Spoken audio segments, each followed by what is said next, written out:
এই বন্ধুরা, এর মধ্যে কারেন্ট চলে গেল। আমি লাই পাতাটা দিয়ে দিয়েছি।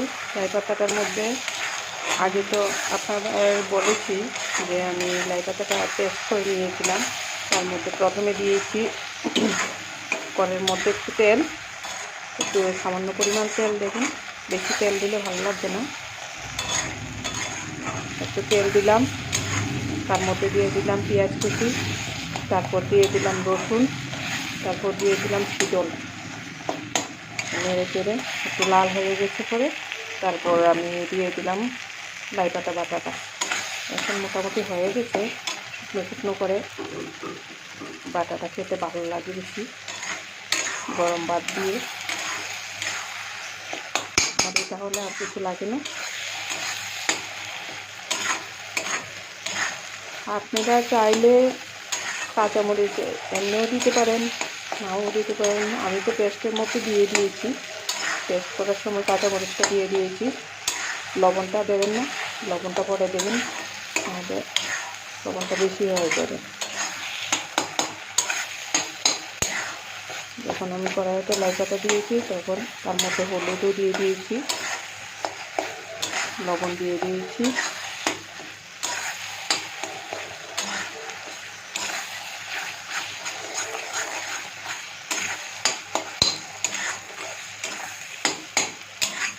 তা রান্না করার সময় এমন সময়েই কারেন্ট চলে গেছে। আমার কিসমতটাই খারাপ, আপনাদের দেখাতে পারিনি, অন্ধকারে হয়ে গেছিলো। আর একটু সময়ও কম, তার জন্য একটু তাড়াতাড়ি করছি।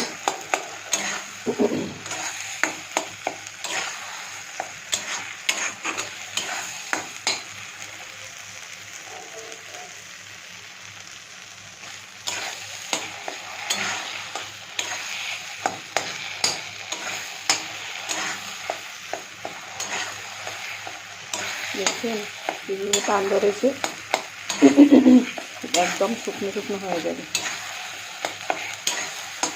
এই বাটাটা 2 দিন রেখে খেতে পারবেন, কিচ্ছু হবে না। এখন তো শীতকাল, আরও ভালো লাগবে একটু গরম করে নিলে।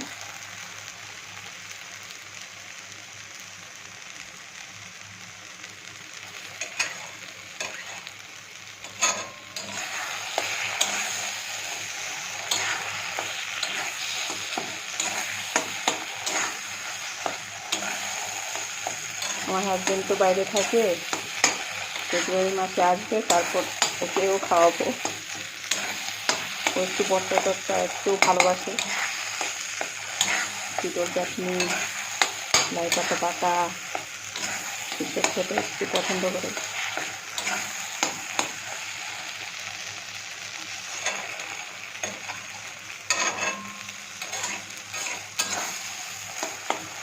আমি মেয়েকেও খাওয়াই, আমি সব কিছুই খাওয়াই।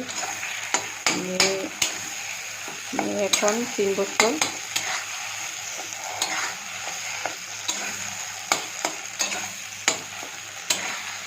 দেখুন বন্ধুরা, মোটামুটি হয়ে গেছে।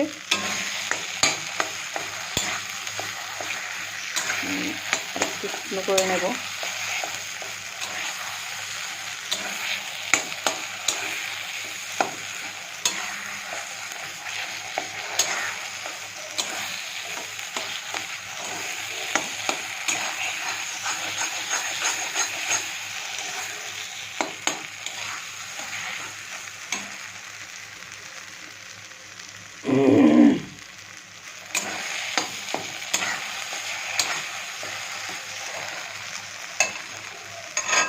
আমি সময় পাই না, রান্না করে তাড়াহুড়া করে চলে যাই।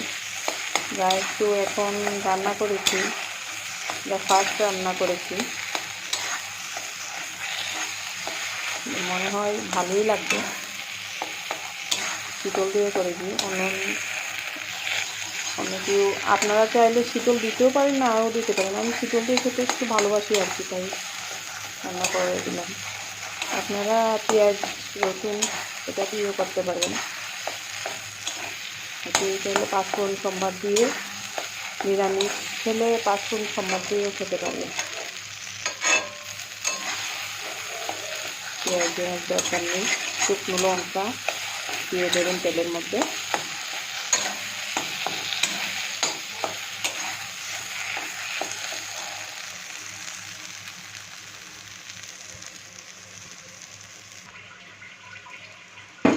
আমার লাই পাতা বাটা হয়ে গেছে, নাড়াচাড়া করে নামিয়ে নিলাম।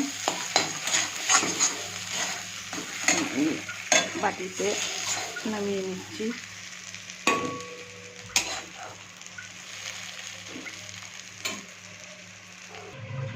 দেখুন বন্ধুরা, আমার লাই পাতা বাটা হয়ে গেছে। একটু পরে আমি ভাত খেয়ে নেব তাড়াতাড়ি করে।